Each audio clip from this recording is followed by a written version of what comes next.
Chào mừng bạn đến với khóa học Nail Online của Trung tâm Đào tạo Anna Trần.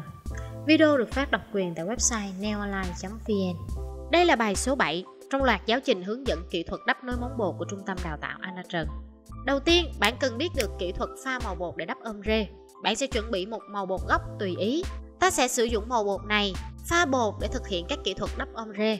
Bạn cho vài thìa bột bạn mong muốn pha vào một dụng cụ.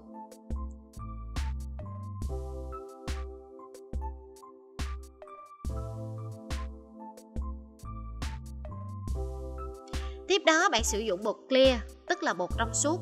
Ta cho thêm vài thìa nữa. Tỷ lệ ở đây sẽ phụ thuộc vào sở thích của bạn và sở thích của khách hàng. Thông thường sẽ là 50-50 hoặc bạn có thể nhích lên 4-6 tùy ý. Nhưng lưu ý đừng cho màu clear quá nhiều sẽ làm nhạt màu gốc của bạn.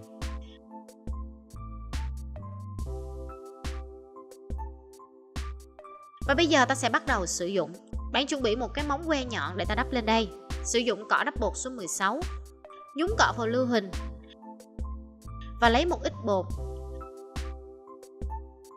Ta thử ra một mặt phẳng giấy trắng. Bạn có thể thấy được bột của ta đã dễ dàng tan ra mặt phẳng. Đó là dấu hiệu để bạn biết rằng bột của bạn đã đạt chuẩn ôm rê. Bây giờ ta sẽ bắt đầu đắp lên móng.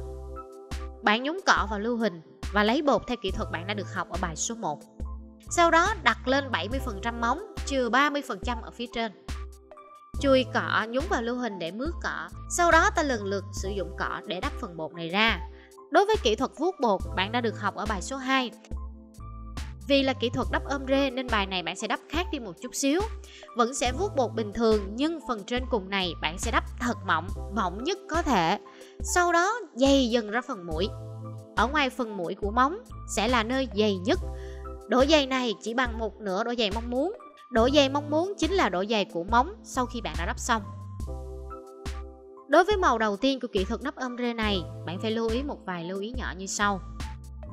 Cũng giống như yêu cầu kỹ thuật bạn đã được học ở các mẫu móng trước đó, phần bột này sau khi đắp xong vẫn phải gọn, đẹp, láng và phom móng cũng phải được giữ nguyên. Sau khi đã đảm bảo đắp đúng được cục bột đầu tiên của kỹ thuật đắp ôm rê rồi, bạn sẽ cho cục bột thứ hai lên đây. Kỹ thuật đầu tiên bạn sẽ được học chính là kỹ thuật đắp một cục như sau. Bạn sẽ lấy một cục bột màu còn lại vừa với kích thước còn thừa trên móng. Ta cho lên phần khóe móng trên và đẩy bột để đầy khóe. Sau đó bạn thật nằm cọ. Sử dụng mũi cọ kéo nhẹ bột xuống dưới để cho phần bột này trải mỏng dần ra. Vậy là bạn đã có phần màu ôm rê. Nếu bạn chú ý kỹ sẽ thấy nguyên tắc của kỹ thuật này. Cục bột đầu tiên là màu trắng, bạn sẽ đắp 70% móng. Thật mỏng ở phía trên và dày dần ở phía dưới. Thì cục bột số 2 màu hồng, bạn lại đắp ngược lại, dày ở trên và mỏng dần xuống dưới để hai cục bột này chồng lên nhau và tạo ra độ chuyển màu ở giữa. Đó chính là nguyên tắc của ta để đắp ôm rê.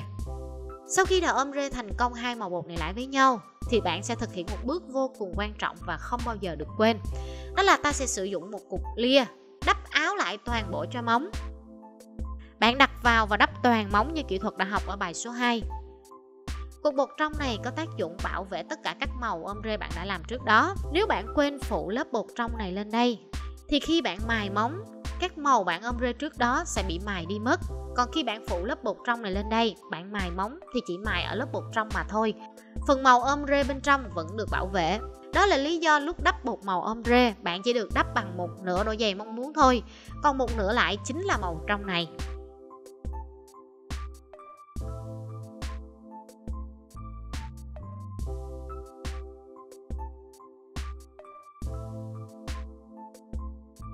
Sau khi đắp phủ xong màu trong thì bạn cũng đã hoàn tất mẫu móng đắp bột ôm rê một cục. Và bây giờ chúng ta sẽ học cách đắp hai cục. Vẫn là đắp cục bột màu trắng, y chang như bước đầu tiên là đắp 70% và dày dần ra ngoài mũi. Tiếp theo đó thì ta sẽ lấy màu thứ hai. Lần lấy đầu tiên, bạn chỉ lấy kích thước của cục bột bằng một nửa kích thước bạn mong muốn.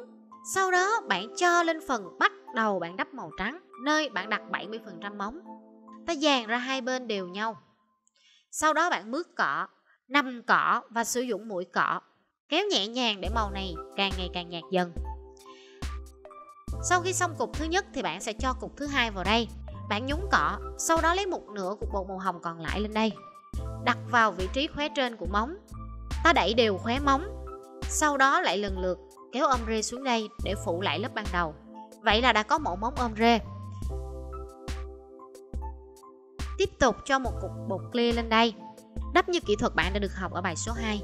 Đối với kỹ thuật ôm rê 2 cục này sẽ dễ dàng hơn cho các bạn mới bắt đầu, là vì bạn sẽ chia ra thành 2 bước. Bước đầu tiên là bạn kéo ôm rê bên dưới cho thật đẹp. Ở cục bột thứ hai thì bạn mới cần đẩy khóe cho thật tròn. Vậy là bạn vừa học xong kỹ thuật đắp ôm rê 1 cục và đắp ôm rê 2 cục. Tùy thuộc vào sở thích và kỹ thuật của từng người mà bạn có thể sử dụng một trong 2 kỹ thuật yêu thích. Sau khi đã đắp được trên móng đẹp rồi thì ta sẽ bắt đầu thực hành lên tay. Bạn sẽ thực hiện các bước chuẩn bị như bài cách đo và dán móng tiếp đã được học thì ta mới bắt đầu đắp bột lên đây. Tùy thuộc vào ngón tay lớn hay ngón tay nhỏ mà bạn sử dụng cọ đắp bột số 16 hoặc số 14. Ta lấy một màu trắng trước, cho lên 70% móng như đã được học. Ta dàn đều bột ra. Ta vuốt nhẹ bột xuống, rồi từ từ tán dày dần ra ngoài đầu móng.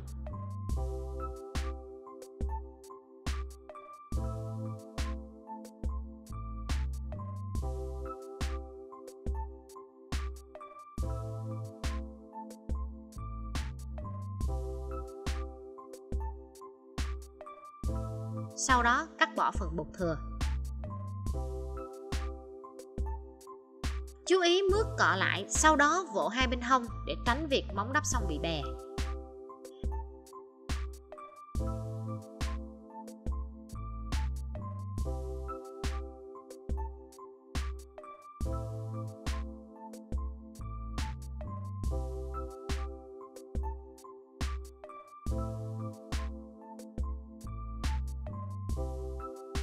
Chùi cỏ cho thật sạch để ta lấy màu tiếp theo.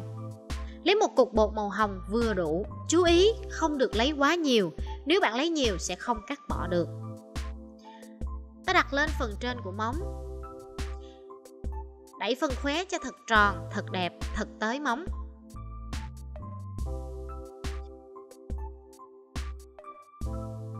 Rồi ta nằm cọ, sử dụng mũi cọ. Kéo mỏng dần phần bột màu hồng này xuống dưới để tạo hiệu ứng ôm rê bột.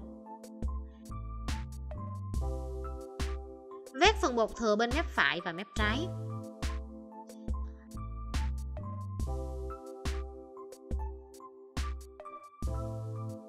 Và đừng quên vỗ hai bên hông để tránh việc móng bị bè.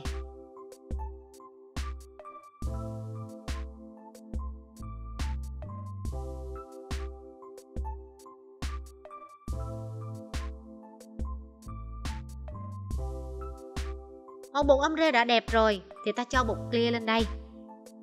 Lấy một phần bột trong, đặt lên móng, đắp phủ hết móng. Đầu tiên là ta sẽ đẩy khóe cho đẹp, phủ hết phần bột ở bên dưới. Sau đó ta lần lượt nghiêng trái nghiêng phải để chỉnh từng góc bên trái và bên phải.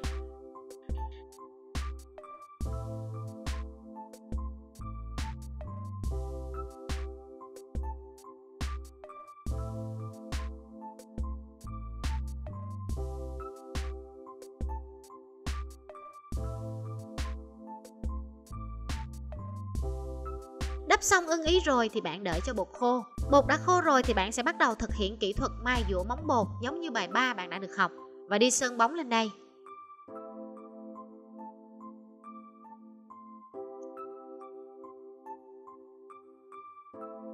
Cho đi hơ đèn khô lớp sơn bóng và đừng quên hãy cho một ít dưỡng khóe lên đây.